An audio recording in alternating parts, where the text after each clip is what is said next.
বিসমিল্লাহির রহমানির রহিম।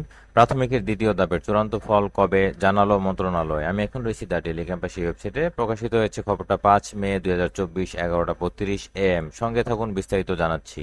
সরকারি প্রাথমিক বিদ্যালয়ের সহকারী শিক্ষক নিয়োগের দ্বিতীয় ধাপের চূড়ান্ত ফল আগামী সপ্তাহের মধ্যে প্রকাশ করা হবে। আগামীকাল সোমবার থেকে এ ধাপের ফল তৈরির কাজ শুরু হবে। রোববার ৫ মে প্রাথমিক ও গণশিক্ষা মন্ত্রণালয় এবং প্রাথমিক শিক্ষা অধিদপ্তরের একাধিক কর্মকর্তা দ্য ডেইলি ক্যাম্পাসকে এ তথ্য জানিয়েছেন। প্রাথমিক শিক্ষা অধিদপ্তরের একটি সূত্র জানিয়েছে, দ্বিতীয় ধাপে রাজশাহী, খুলনা ও ময়মনসিংহ বিভাগের ২২ জেলার মধ্যে ২১ জেলার প্রার্থীদের মৌখিক পরীক্ষার ফল অধিদপ্তরে এসেছে। একটি জেলার প্রার্থীদের নম্বর আজ রোববারের মধ্যে অধিদপ্তরে আসবে।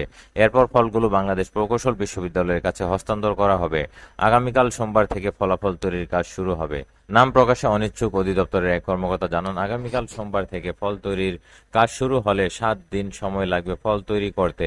এক্ষেত্রে আগামী সপ্তাহে যে কোনো দিন ফল প্রকাশ করা হতে পারে। তবে কাজ আগে শেষ হয়ে গেলে চলতি সপ্তাহেও ফল প্রকাশের সম্ভাবনা রয়েছে। এ বিষয়ে জানতে চাইলে প্রাথমিক ও গণশিক্ষা মন্ত্রণালয়ের সচিব ফরিদ আহমেদ দ্য ডেইলি ক্যাম্পাসকে বলেন, দ্বিতীয় ধাপের চূড়ান্ত ফল প্রকাশের কোনো তারিখ এখনো নির্ধারিত হয়নি। তবে আগামী সপ্তাহের মধ্যে দ্বিতীয় ধাপের চূড়ান্ত ফল প্রকাশ করা হবে। এর আগে গত ২ ফেব্রুয়ারি ৩ বিভাগের ২২ জেলার পরীক্ষা অনুষ্ঠিত হয়। মোট পরীক্ষার্থী ছিলেন ৪,৩৯,৪৪৩ জন। গত ২০ ফেব্রুয়ারি প্রকাশিত ফলে ২০,৬৪৭ জন উত্তীর্ণ হয়েছেন। ২০২৩ সালের ২৮ ফেব্রুয়ারি রংপুর, সিলেট এবং বরিশাল বিভাগের ক্লাস্টারের বিজ্ঞপ্তি প্রকাশ করে অধিদপ্তর। এরপর ২২ মার্চ রাজশাহী, খুলনা ও ময়মনসিংহ বিভাগের বিজ্ঞপ্তি প্রকাশ করা হয়। এরপর ১৭ জুন ঢাকা ও চট্টগ্রাম বিভাগের নিয়োগের জন্য বিজ্ঞপ্তি প্রকাশ করা হয়। প্রথম ধাপে ৩,৬০,৭০০, দ্বিতীয় ধাপে ৪,৫৯,৪৩৮ এবং তৃতীয় ধাপে ৩,৪০,০০০ প্রার্থী আবেদন করেন। বর্তমানে প্রায় ৮,০০০-এর বেশি পদ শূন্য রয়েছে।